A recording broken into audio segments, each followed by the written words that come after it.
Hey everyone, today's project comes all the way from Tennessee. When I was up visiting my brother, we went to a few estate sales, and we went the last day of the sale, which is usually when things are at least 50% off. And one of the things I picked up was this old heavy-duty Craftsman drill. Yeah. Show you, it's pretty beat. I think it was marked. It was marked $15, so I got it for $7.50. But I think I kind of bought a bunch of stuff. I got everything for like 20 bucks or something ridiculous like that. But yeah, it looks pretty bad. I did a little research on these. These are very powerful drills. There was the model number and all that, and I've heard these can be quite dangerous to use. They're known, if they get stuck, as breaking your fingers or something like that, is what I was reading people say. But I don't think this is one I'm going to restore to use, so I'm okay with that. It's got an interesting trigger that does not feel like it works. This is very loose in here. It does have the original key, which is good.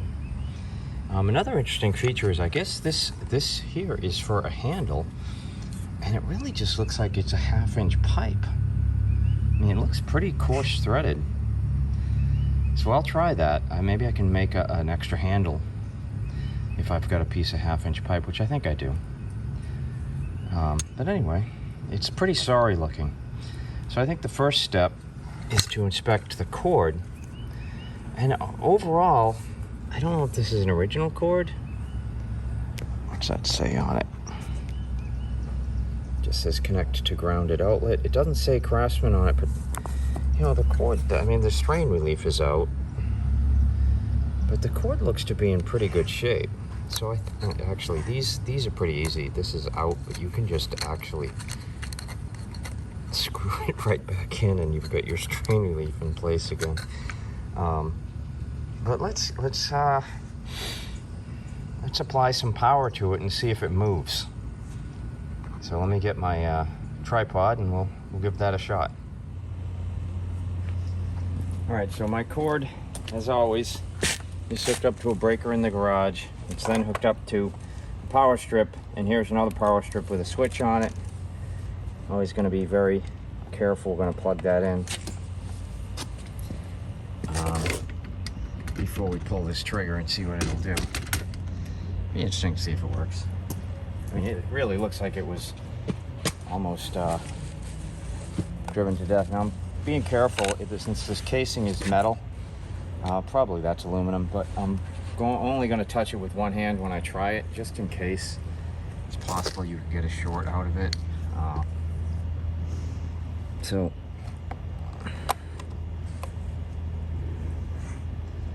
let's see.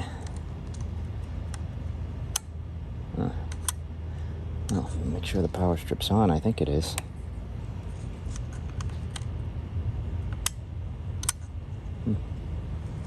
Not getting anything.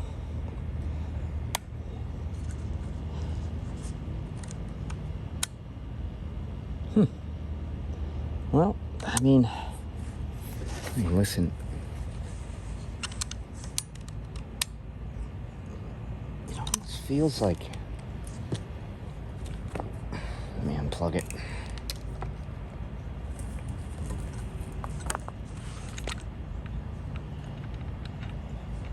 That's tight. What's going on there? I don't know.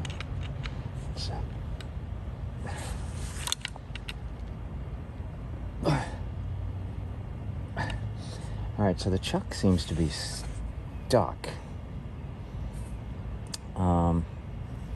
That might be the problem, or a problem. I'm sure there's more than one, but the chuck seems to be stuck. So I hate to grab it with a pair of pliers, but let me see if I can just get it to move at all. Hold on, let me get something. All right, I don't want to, put any teeth marks in this, so I'm just going to use this and see. we can get this thing to turn.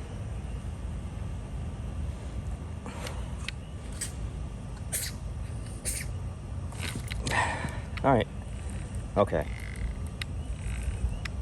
Oh, interesting. I noticed too. All right, we got it moving. Interesting. I noticed it even says Craftsman. See if I can come around here and show you. It even says Craftsman on the chuck itself. See that? I didn't notice that before. Be interesting when we clean that up. All right. Well, we've now broken it free. I guess let's try putting power on it and see what it does.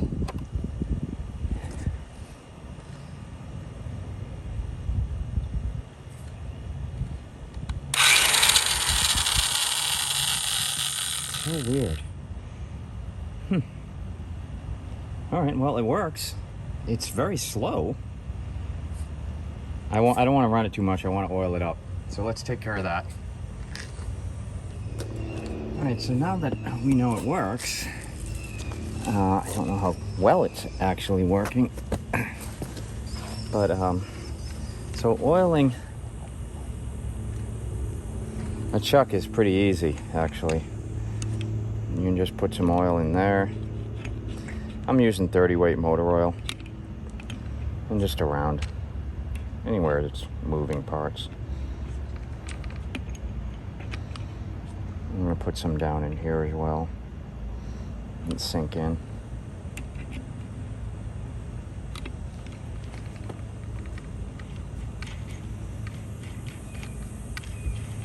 You know how nice that moves now. It really, a lot of times with machinery like this, oh, it does turn. It doesn't turn easy though. Oh, I can see how it got stuck. Jeez. Wow. All right. Wish I could do some research and see exactly how to oil these. I'm gonna take a break and look it up and see if I can find if there's any oiling points on these. I don't really want to take it apart if I don't have to, because as I said, the cord is good.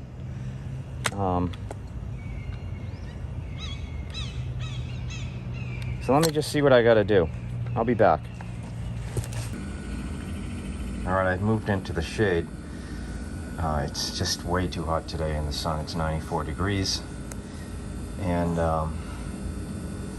I couldn't find anything online about this particular drill other than people saying how when they bind up they can break your fingers and all that. So my suspicions are correct that this will actually fit a 1/2-inch pipe, so I'm going to find a piece and put it in there and make a handle out of that. But as regarding taking it apart and greasing it, there's nothing online that shows me how to do that, but this thing is clearly screaming for some grease. So I'm going to take my own advice. I'm not going to be intimidated. I'm going to take it apart. So let's get busy.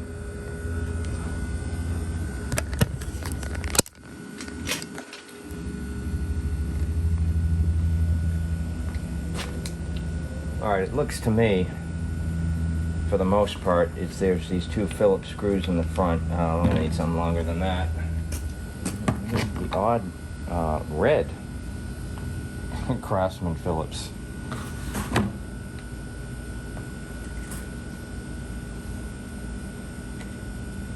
I'm wondering if this brown here is actually not burned or melted grease.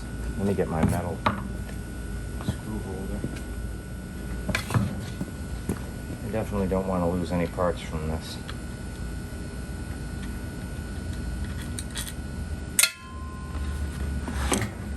It's funny, it's a long screw and there was very little of it was actually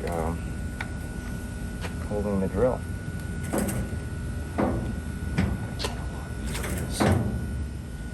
Hopefully I don't have to go too in depth on this. That's interesting. This bottom screw was shorter than the other 2.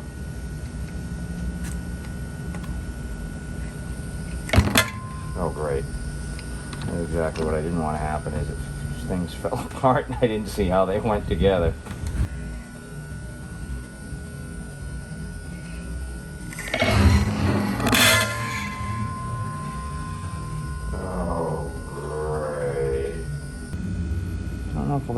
clean this up?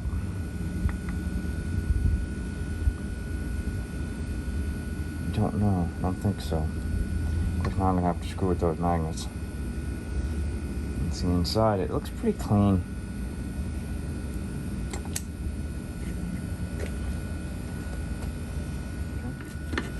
All right, let's clean up some of this nasty old grease. There's a lot of it.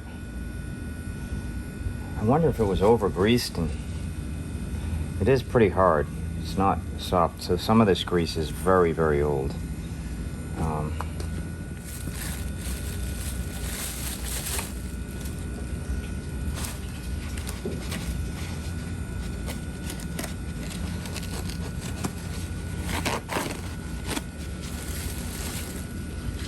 Ugh. Yeah.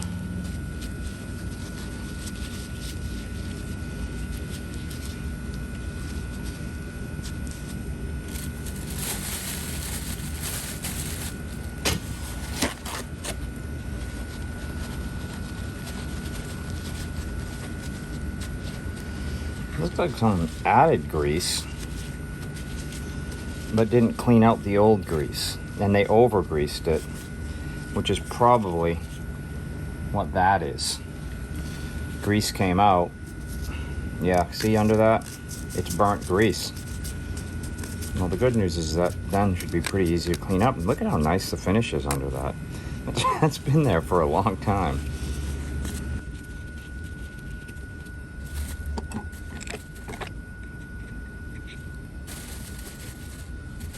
All right.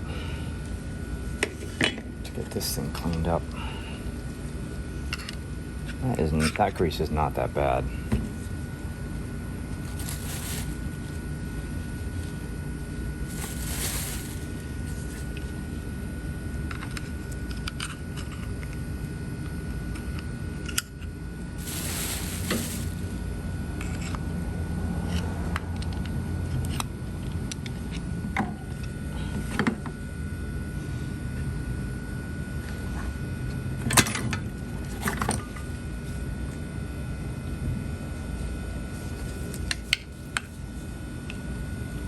Since most of this grease isn't bad, I'm not going to try to take all of it out.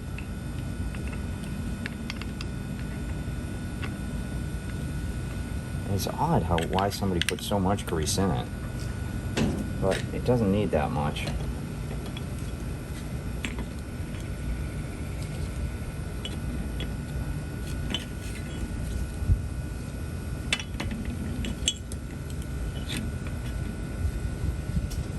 You just need to make sure there's enough on all the gears. So when the gears turn, they're getting grease. The shafts are getting grease. Hopefully I've got that piece on correctly. We'll know right after I put it together. Why this was filled with grease, I have no idea. Very strange. Alright, unfortunately in the video, I was unable to really see the order that that washer and that part went. I think I put it on right. It looked like the washer came out second. But before I get any further, let's clean this thing up a little bit. I'm just going to use some electrical parts cleaner, although I was thinking that carb cleaner would probably work even better. And some steel wool. Get this burned grease off this part.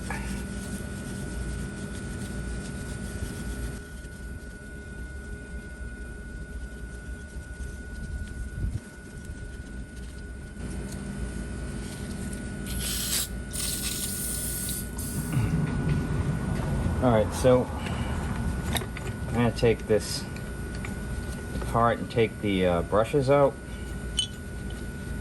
because I need to get this shaft further in there. And I can't do that with the brushes in the way. While I'm at it, clean up a little bit of the oil in here. Might as well.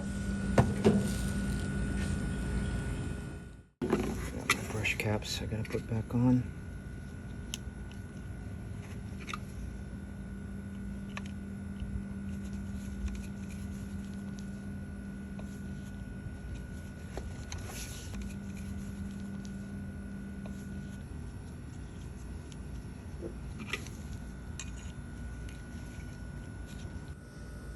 All right, I'm not sure what you saw of that, but so here's the lower brush. It looks pretty good. The magnet looks good. The wire looks good. That was the one that was in there. Now here's something interesting. When I pulled the top one out, look at this. The magnet looks decent, but the wire was frayed and ready to break off. Okay, so this is going to be a bit of a challenge. I've got very little to work with here on the end of this magnet. If you look at it, see, I've got to solder that to that, which hopefully is enough. Boy, there's not much there to solder to. Whew. It's going to be tough. And the solder's got to hold. It's got to be a very good bond there.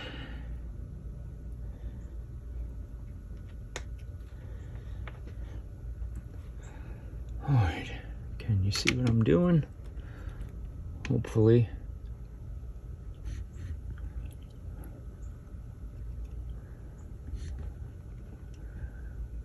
Okay.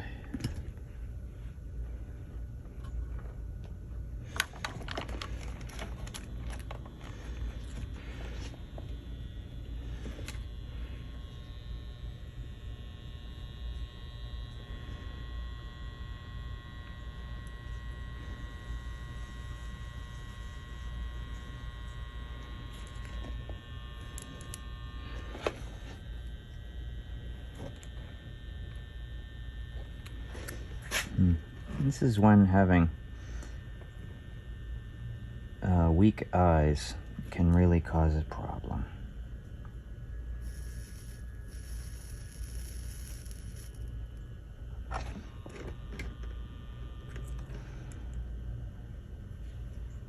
I gotta do something better than that.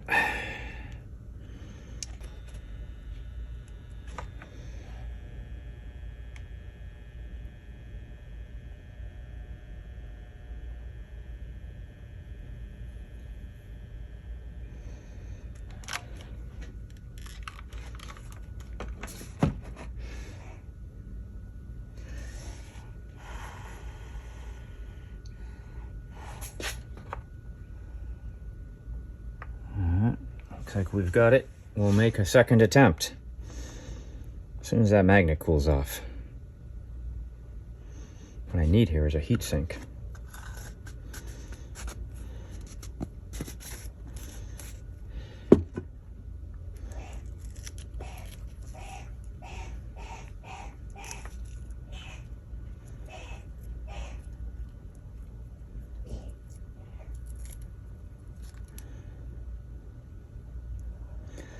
And this time, we're going to follow this all the way around and make sure that it doesn't bind up. It's just a little bit too hot. There you go. I'll put it on this ice. That will work as somewhat of a heat sink.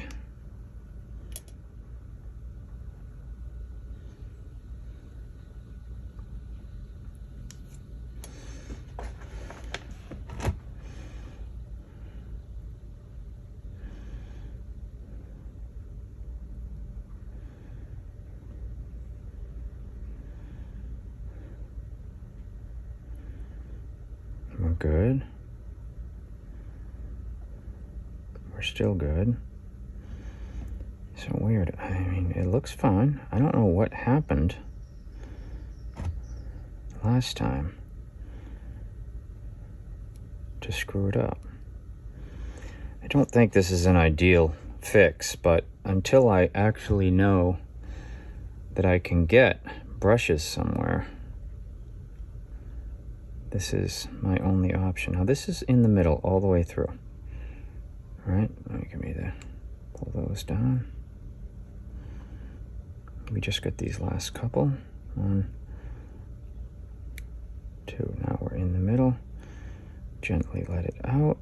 And this time we appear to be good to go. All right. All right. Let's put these brushes back in. Hopefully that'll still work. It may be actually a little shorter now, but I don't think so. Matter of fact, I'm just going to start working in here because it is quite hot out there.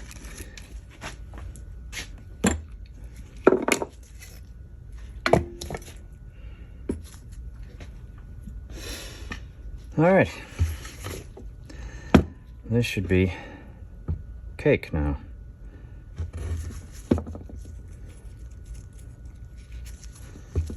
Put that guy in.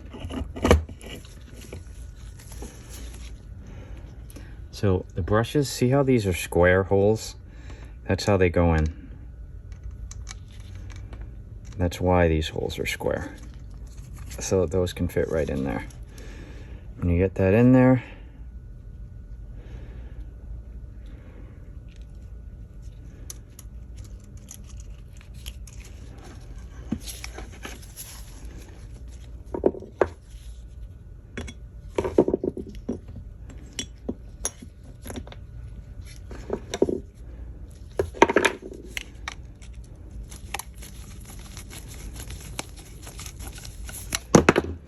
yep, my hands are, I just changed my gloves and they're already covered with grease. This has been a very dirty job.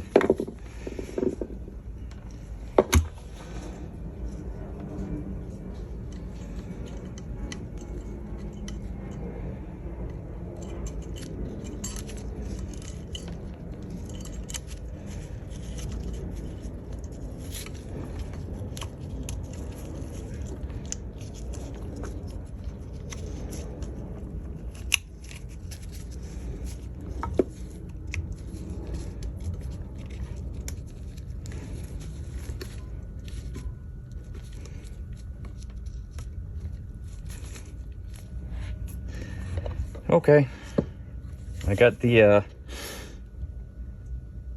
what do you call it? I got the screw in, these brush holders in. Well,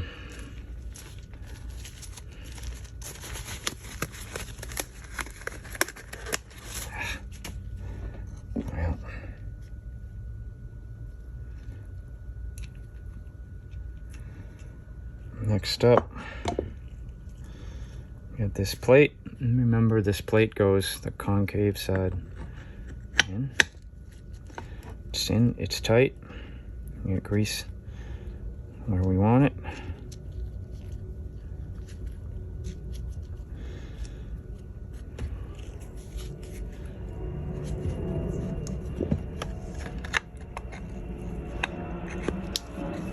In.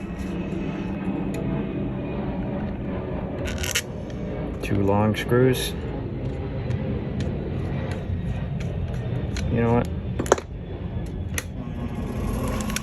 Before I put these in, I'm gonna hit them with the wire brush real quick.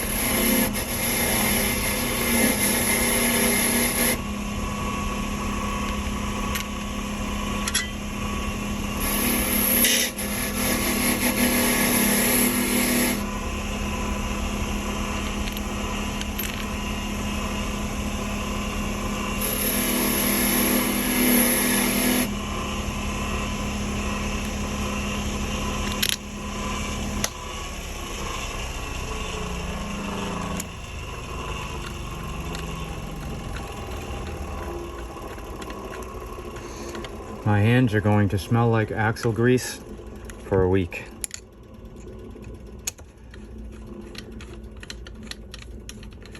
All this just to grease this thing because it really sounded like it needed it. And we did find a problem. The only thing I can say now is I sincerely hope that our fix worked. But we'll know in a minute because it's now together.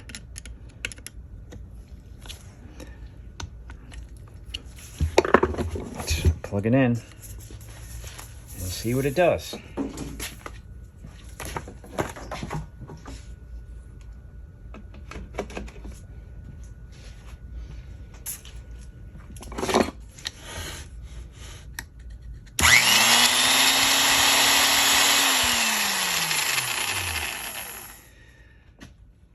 works. It's back together. It's fully greased. Now we can focus on cleaning it up, which is not gonna be easy, but at least we've got it all cleaned up, which is a good time for me to take a break and get all cleaned up because I am filthy, absolutely filthy. All right, I'm back. It's about 7 o'clock. A lot cooler out, 7 p.m. Let's recap. We've inspected the wiring. We inspected the wiring inside. The cable's good. The strain relief is good. The plug's good. We're not going to rewire it. We've taken the whole drill apart. We've lubricated everything. Nope, it works. So, I guess that's part of what they say about this thing, and the fact that what they say is if you were drilling and holding on to this drill and the bit stuck and caused the drill to spin, it would spin with such force it could like damage your wrist or break your fingers or something. So there's a lot of people online that kind of jokingly warn you about how powerful this is. I can't believe how hard it is to turn that chuck. Wow. But all right, so chuck's oiled, everything's oiled. Let's go about cleaning this thing.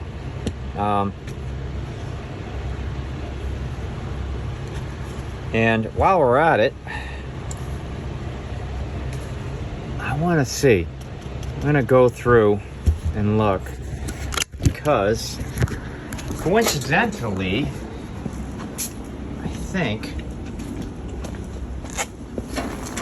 I'm trying to think if this is the toolbox. Which toolbox? It might be that guy. I got a toolbox in Nashville and it had some pipe pieces in it. Same estate sale that came from. It's neither of those. So which is it? This guy, it's not that. There's no red one. This guy. Let's see what's in it. Ah, okay, so we got a cap and a rusty 1/2-inch pipe. It's funny, I am pretty sure. Okay.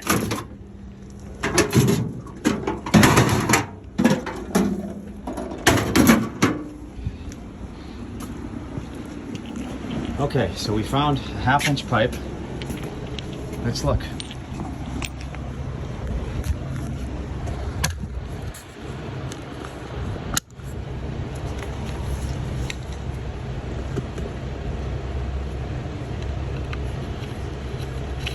Yep, that's all that is 1/2-inch pipe. So, and this is, I believe, a 1/2-inch cap. Look at that. So that's all it takes. I wish I had a rubber sleeve to put on this, but now we've got a second handle. So we're gonna paint this black, this pipe. I guess I can keep that gray. It doesn't really need to be black. And we're gonna paint this black. So let me clean these up. I'm gonna get some acetone.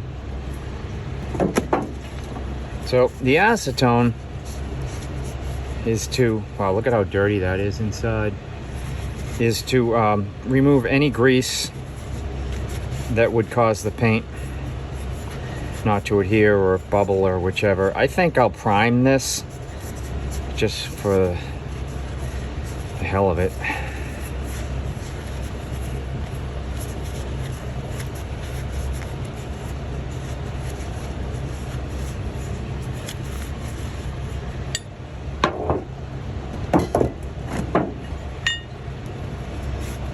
We'll do the same. We'll clean up this pipe, get it ready for painting. I think I'm going to wire brush these threads a little bit. There seems to be some plumbing tape or something in there.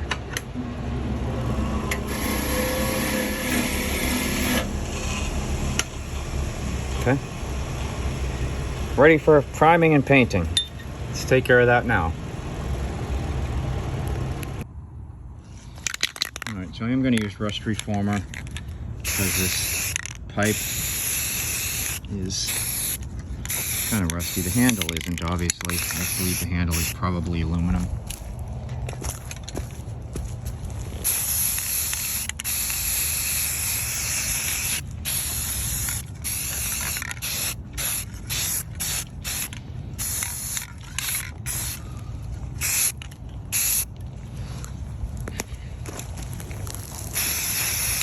See that? See how it's light there? That's why I always say, walk around something you're painting and paint from all four sides. Because you never know.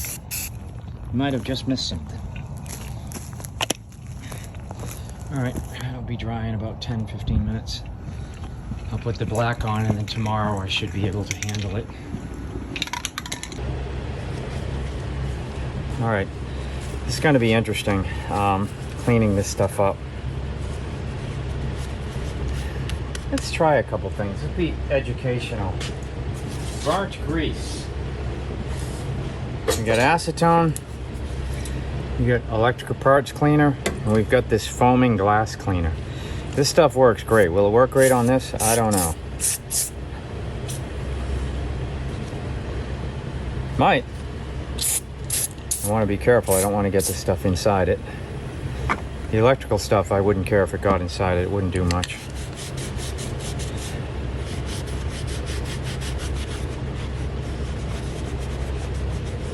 The foaming glass cleaner works pretty good. Needs to be left on there for a while, I think. But it seems to work really well. So I think that's what I'll do.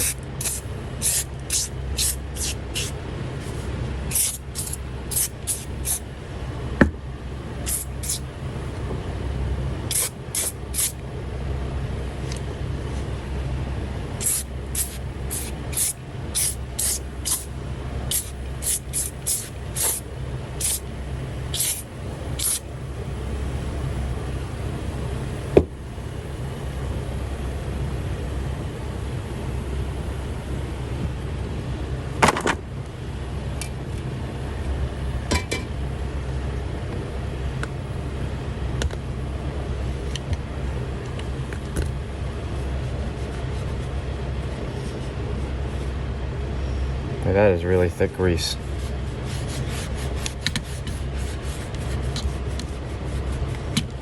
This stuff works. Works pretty good. It's not great. Not good enough. Let's move on. Let's try this stuff. And this, I don't have to be as careful. Not that I want to get it to water down the grease inside, but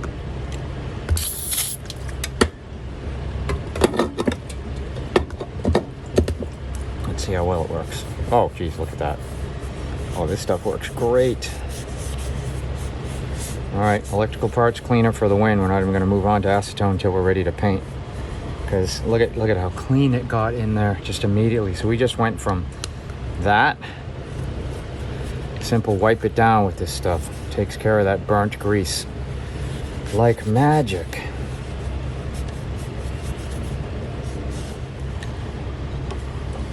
Well, that's certainly an improvement.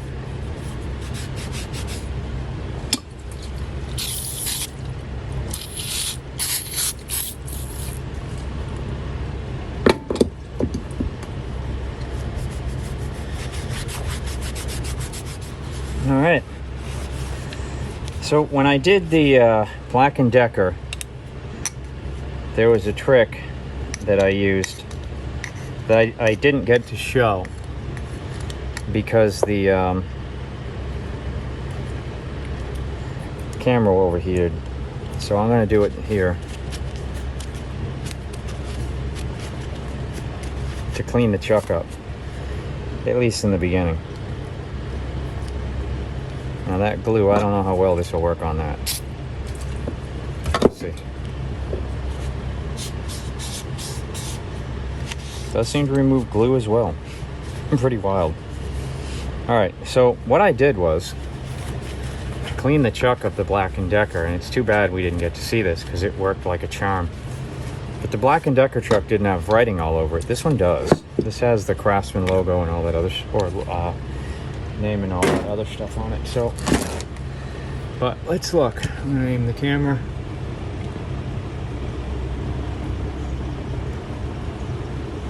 What I did was take this out of the way.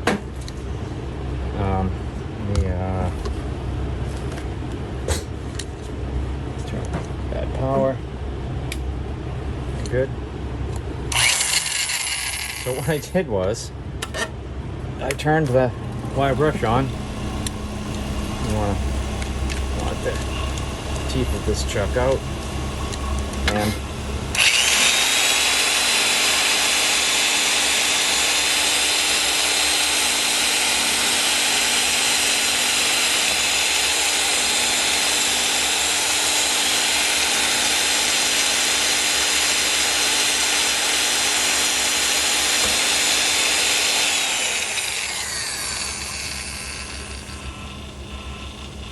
getting there.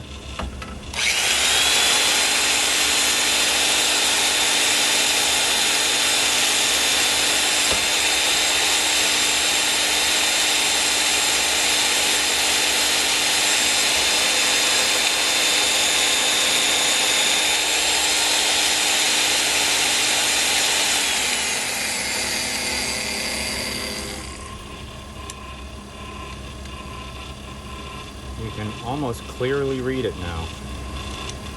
It's actually pretty good. It's not fully cleaned.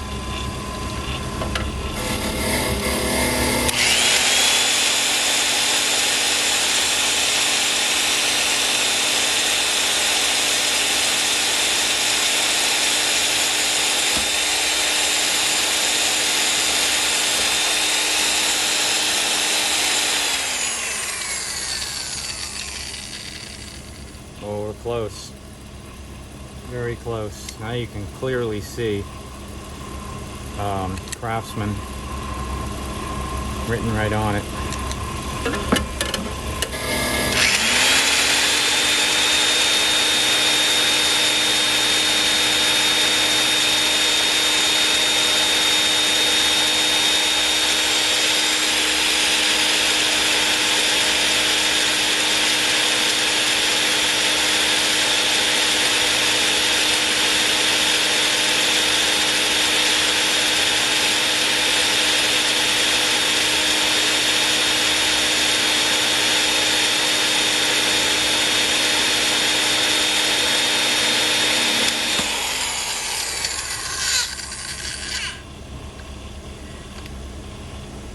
Look at that.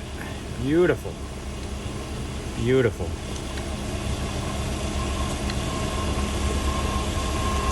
Good thing I've got the key. Just stuck the teeth way in there. All right, well, let's clean the key up while we're at it.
Alright, key's pretty much clean. So you got this little guy. So this mounts to the drill and holds the key. So here's my thought. I think we just paint this black. So let's grab the primer. Let me go take care of that and I will be right back. Okay, last time we polished one of these aluminum housings. We used Noxon and Brasso. This time we're going to try this. This is new. Chemical Guys Heavy Metal Polish. So I'm kind of suspicious that we're going to need to use steel wool for the first layer of this. I have no idea what the difference between heavy metal polish and polish is. But this handle, for instance, is very pitted. Oh geez, it looks like this is working pretty well. And so I want to get the pitting off. The best way to do that is with steel wool.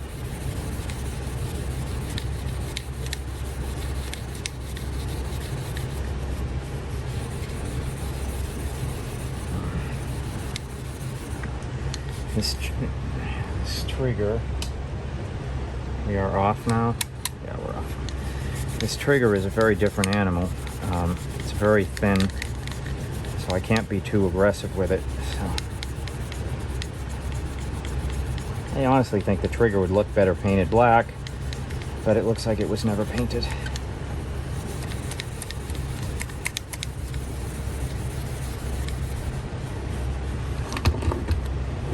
Got a little left, so I might as well do the back as well.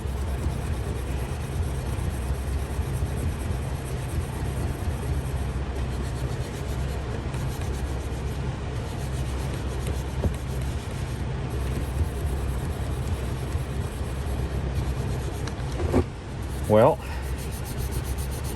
I haven't wiped it off yet, but my belief is this stuff's working pretty good. It immediately started turning black, immediately started taking the shine, or taking the dullness out of the finish. Let's wipe it off. So I've done this side of the trigger, this side of the drill, and the back of the drill. Oh boy, that looks nice. Wow. Wow. Okay, well that's better than I ever got with the Brasso or the Noxon. Use a little bit more down there.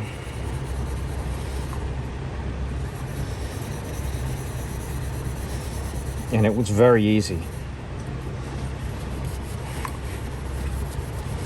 Okay. That's before.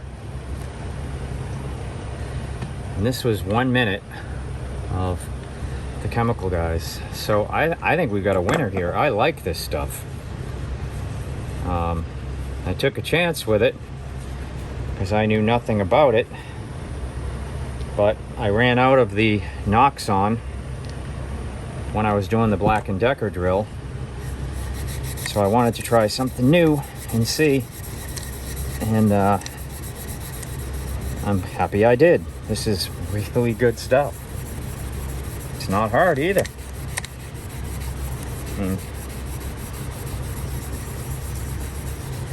I'm just wondering how, because they make a stage 2 lighter polish than this, and I'm using steel wool, which is very aggressive, but I'm wondering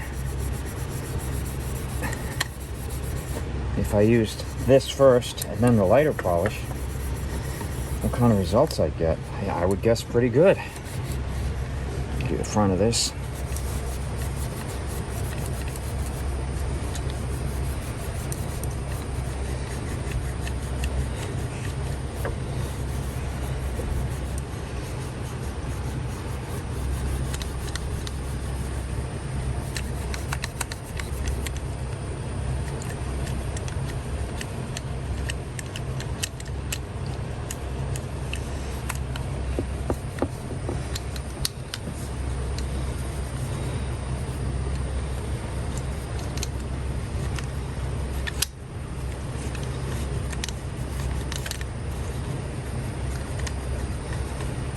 I like how I don't have to spend a ridiculous amount of time on any one spot. I'm doing this all by hand.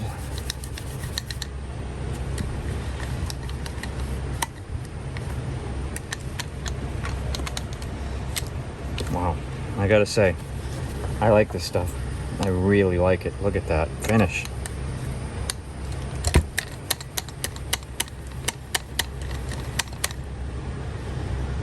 I mean, really, it's amazing.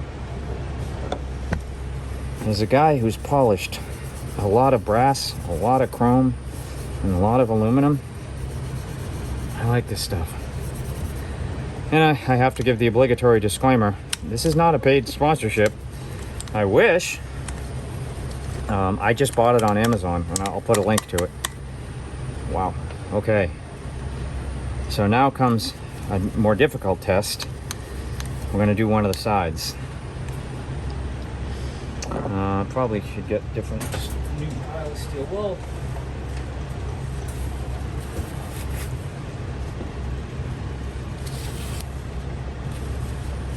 You just bundle up the steel wool.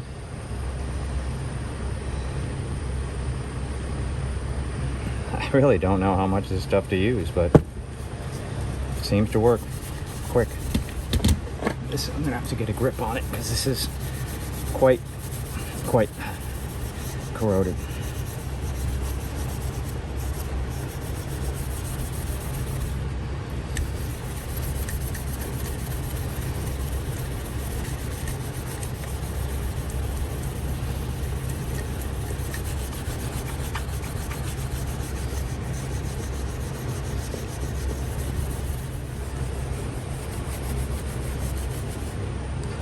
All right, let's wipe it down.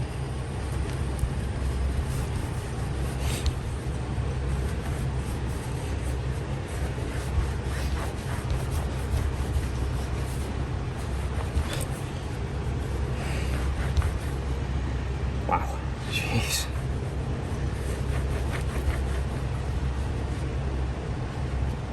I'd enjoy it more if I wasn't sweating like crazy here. Look at that. All right, so you ready? Before, after. This stuff's amazing. All right, let's do the other side. I'm gonna just pause the camera here. You don't need to sit through this. I'll be back. Again, just wanted to do a before, after. Of course, I just got it all dirty with fingerprints and everything, but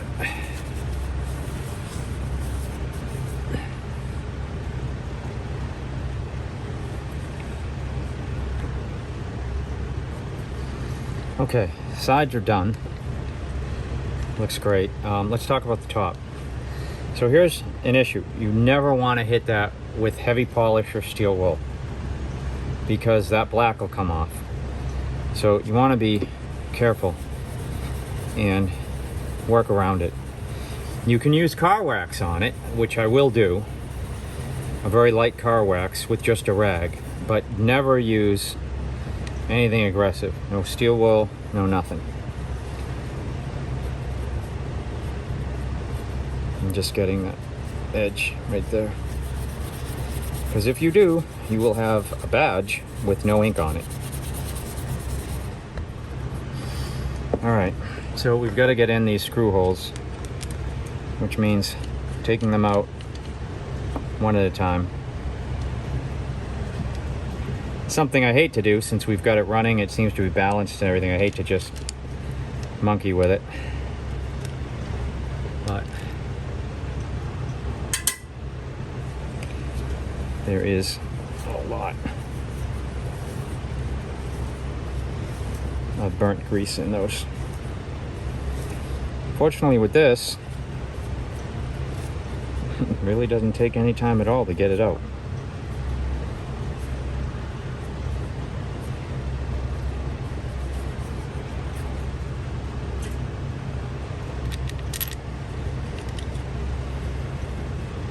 Now you know why I brushed those screws earlier.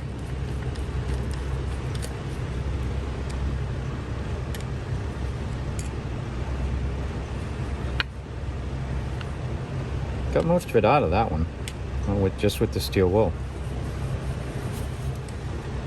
All right, so what do you think? I think I've got to repaint these. So as you saw in my other video, exactly how you do it. So let's do it. Pretty bolstered by how great this stuff worked. So now I kind of want to see it through, because we've been pretty successful so far. Now, one thing you do have to do is, we just got polish and all that, so very lightly, and take some acetone on a finger and get that polish out of there, so that the black paint will go in. See how it takes the black paint right off? That's why you don't want to use acetone on paint on these things. That paint is delicate. Okay. Now we just gotta mask it. I need a cleaner rag to wipe that off.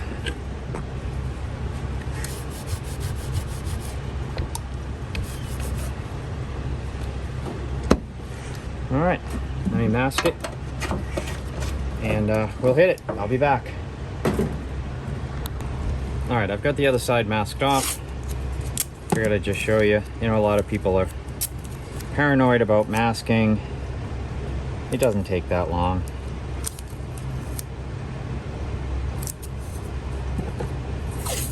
For me, I don't really try to get around corners if I can at all avoid it, because it doesn't save you much.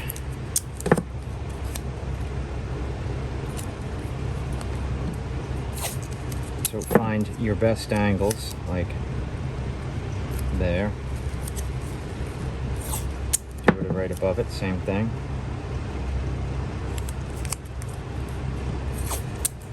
Come down there and see. So now you've just got two little tiny spots that you've got to cover. This, I'm going to get a little closer here. I think I could have done better there. It's a little better. You got two small spots there, which require a slightly different angle.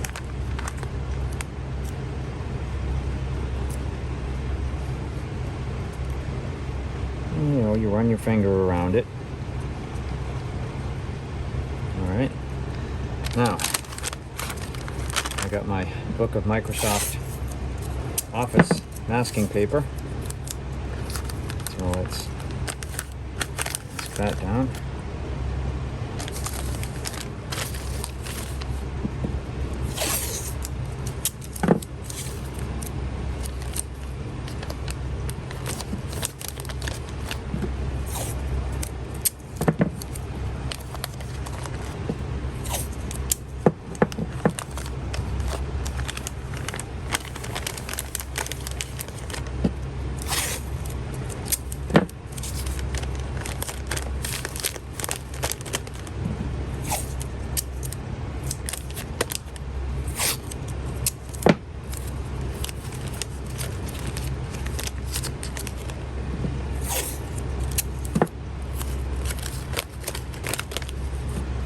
And with that, we are go to paint. It's, we're going to use for the logos. I'm going to go back to Try One Max. It was great, very good stuff. For the handle, I'm going to actually go to hammered black. I'm going to go to a Rust-Oleum hammered black. Let me get this set up out there, and I'll be right back. Mugsy's come to say hi. Don't worry, he always looks kind of grumpy. It's his expression. All right, so I'm gonna paint these emblems. If you did not see my previous video where I painted these, you're in for a great surprise by how nice they come out in the end. That, I could have taped that a little bit better. Let's put a little bit of masking tape there.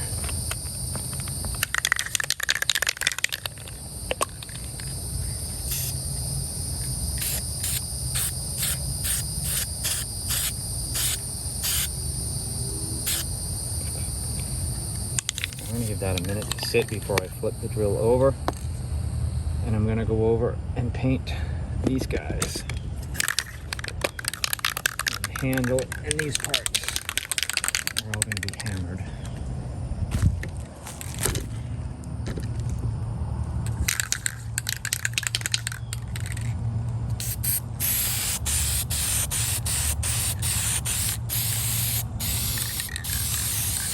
And I am quickly running out of time because not only is it starting to get darker out, but that's also a sign that the bugs are massing, and they are massing. I've got a cloud around me, and I've only been out here for a few minutes. I'm going to do this very quickly.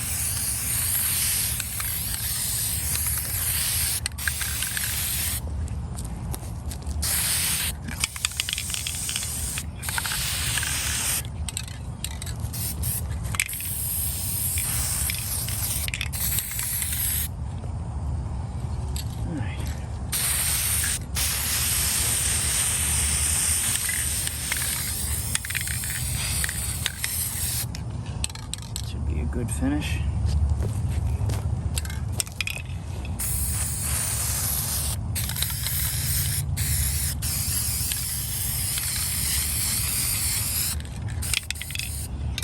All right, that's the logo.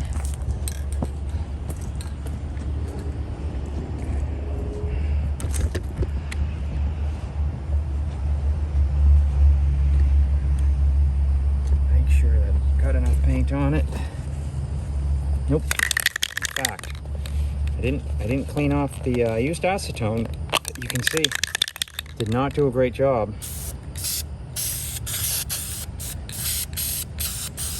Hopefully the paint will stick.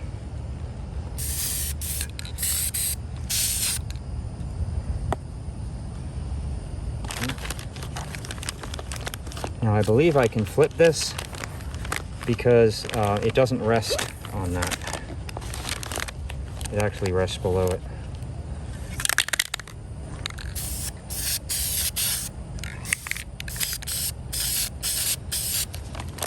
And same here. You can see, even though I cleaned it with acetone, there is some grease on there, but hopefully the paint will just be able to cover it up. Sure, certainly if I use enough of it, it will. Alright. I think that's it for these guys. Unless something goes horribly wrong. Let's look at this other side, make sure we didn't lay it on it. Nope, it's good. It's good. Nope, just put these cans here just to help it. Alright, and now I have to go in because I've donated enough blood to the bugs today. So we'll let that dry. I'll be out in an hour to bring it inside and let it finish drying. All right, I'm gonna have to call it a night. It's getting too buggy out here. It's late in the day, but I'm excited. I think this is gonna come out fantastic. I have no real intentions of using this drill because I don't have much of a need for a heavy drill like this, but I'm really looking forward to how nice it is, and I'll have it out on display. But I'll be back in the morning and we'll see how everything turned out. Take care. All right, it's the next day. We've got it painted. And now we're just going to clean up the logos. So if you missed my other video on how to do this, you're gonna take steel wool, you're gonna bunch it up, and you're just gonna very lightly just drag it across. And you'll see, don't push, because you don't want it to hit the top layer. So you'll see already it's scuffing up the paint on the letters. And that's what you want it, but you don't want it to go below the letters. That's why you don't push. And it takes it a while, it takes a few minutes, but just keep going back and forth, and pretty soon you'll start to see the aluminum will start to shine through the letters again. If you see any loose strands that are dragging, take them off. Now these are pretty high up, so it's possible you could just do it with your finger and kind of just scrape it off. Tough to say.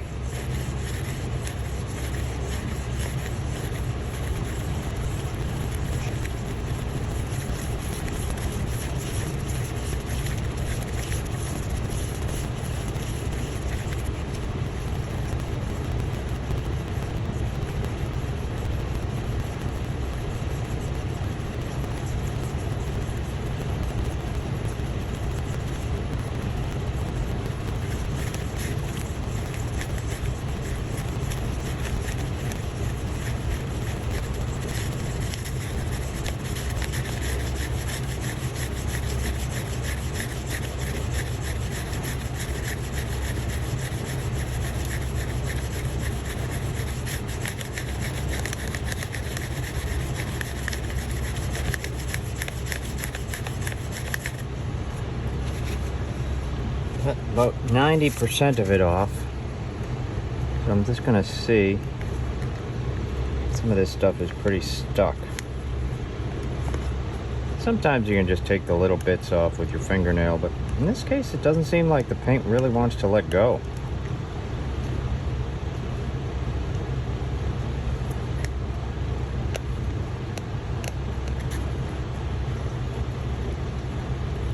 Almost got it.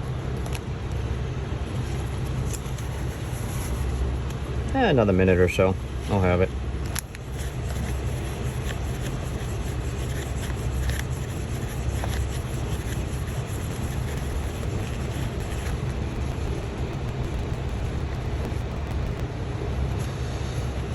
It's really all about patience. Don't force it. Don't press down too hard. It'll come.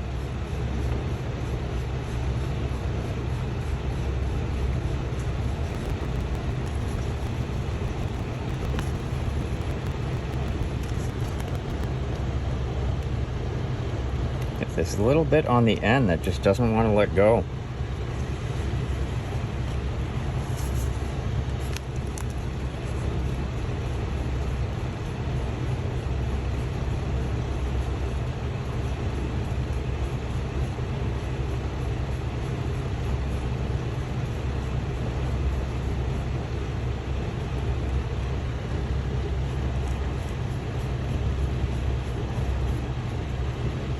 Here we go. All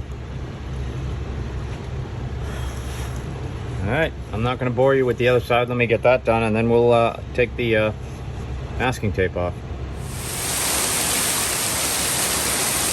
Summer rainstorm in Florida. Woo. Does this practically every day in the summer for an hour or so.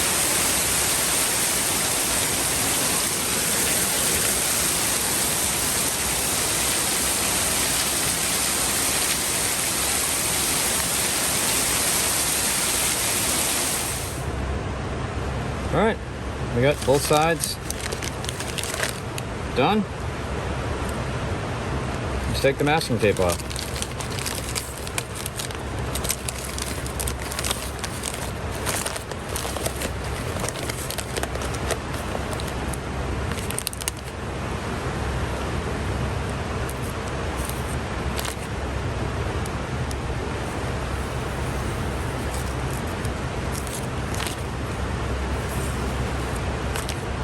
Got a little overspray there, but we'll take care of that.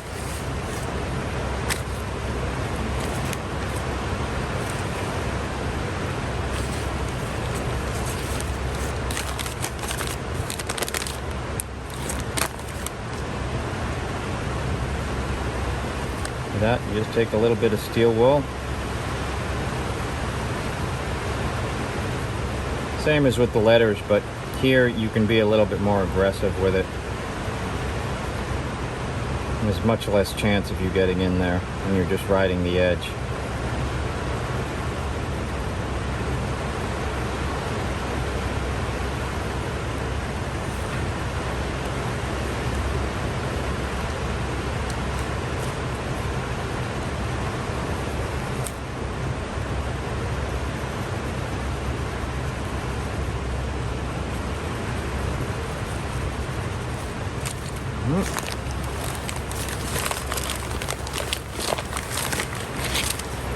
Well, that came off all in one piece. That was nice.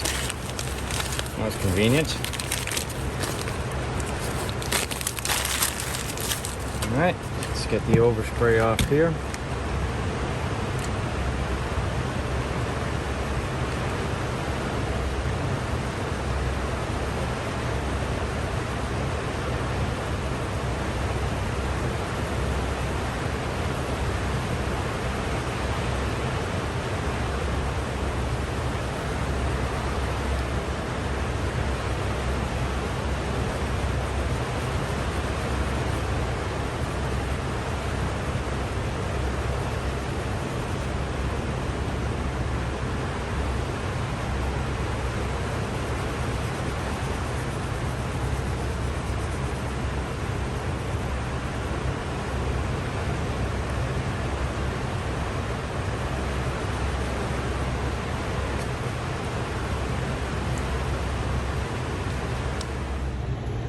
All right, before we reassemble this, I'm going to give it a wax top coat just to seal it. And it doesn't really matter what kind of wax you use. This is easy to use. I use this on the cars. This is just kind of to protect it a little bit from corroding again, because polish is not wax. This should be easy. And this, remember what I was saying about the top badge? I said don't put polish on it. You're fine with car wax on it. That shouldn't take the paint off, and if it does, that paint was coming off anyway. But we're just gonna put a light coat. It'll add a little bit of extra shine, nothing major.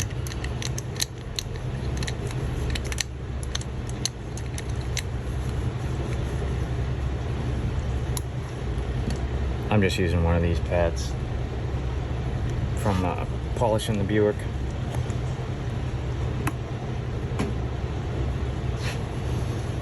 And I'm avoiding getting inside where I put the black, because I don't want to have to try to get caked car wax out of there.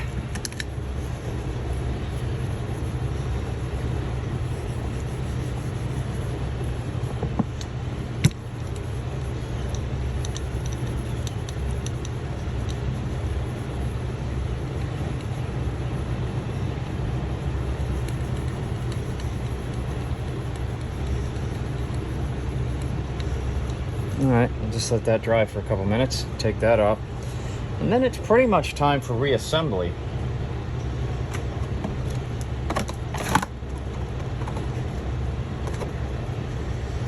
All right, it's been a few minutes. Let's just take the wax off. Get a clean rag.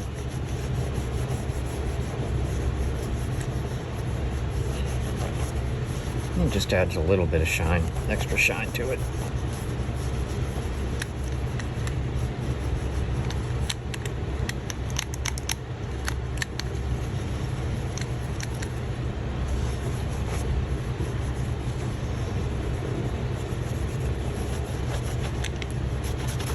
See how bright that is now? Look at that, how nice that looks. You can clearly read it.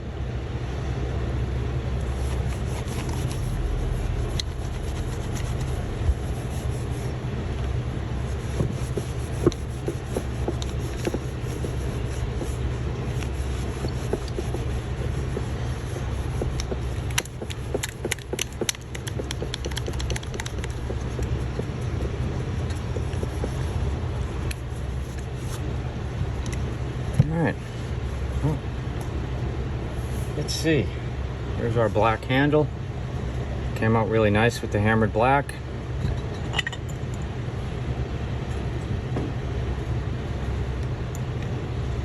It's all black. Not sure if I agree with that decision or not. Maybe the screw, you know, we got the screw. Now that may have looked better if it was silver, but that decision has been made, and we're gonna have to live with it. All right, we've got the key holder piece. which I think went like that. But before I tighten it too much, I'll verify it. Where's the key? The key is in this mess somewhere. So the key, like that, or like that.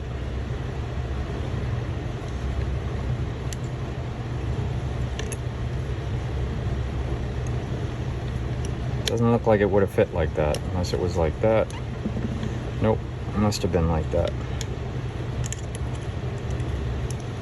Yep, okay, well, that's my story and I'm sticking to it. We're putting this on like that.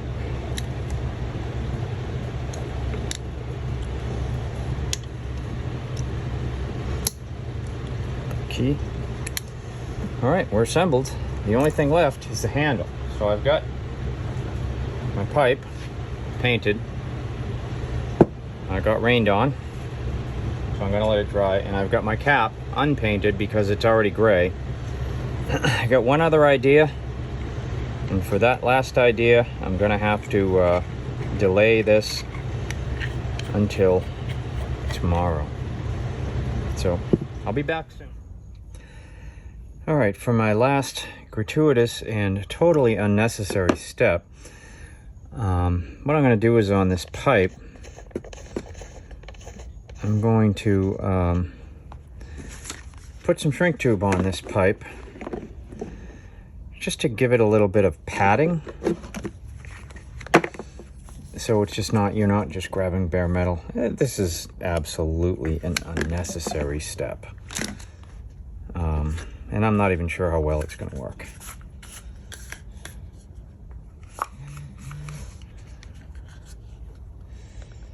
I can only hope. That should be a good length. Hopefully this fits over it. It does, all the way down. Let's see what it shrinks to. Let me try unscrewing this a little bit. Go to there. And let's hit it.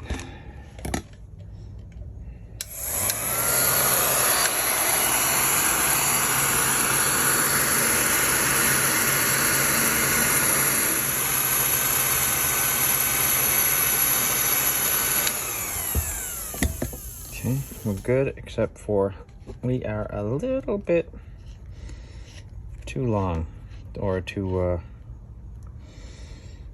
tall there. So let's just trim it down just a little bit.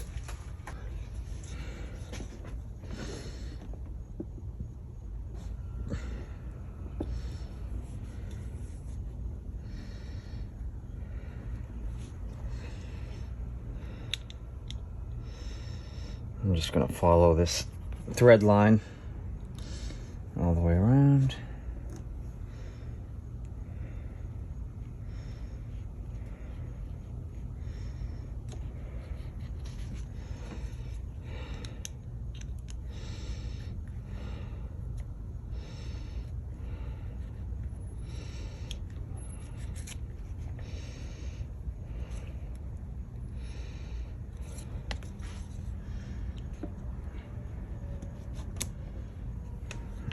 See.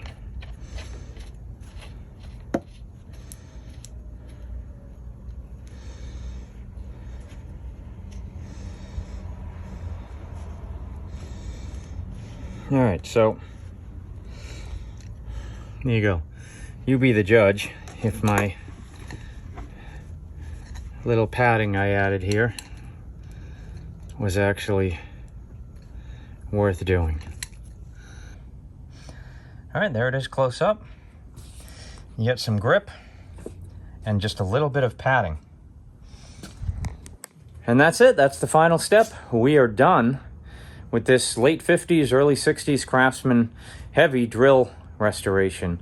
I learned a lot in this video.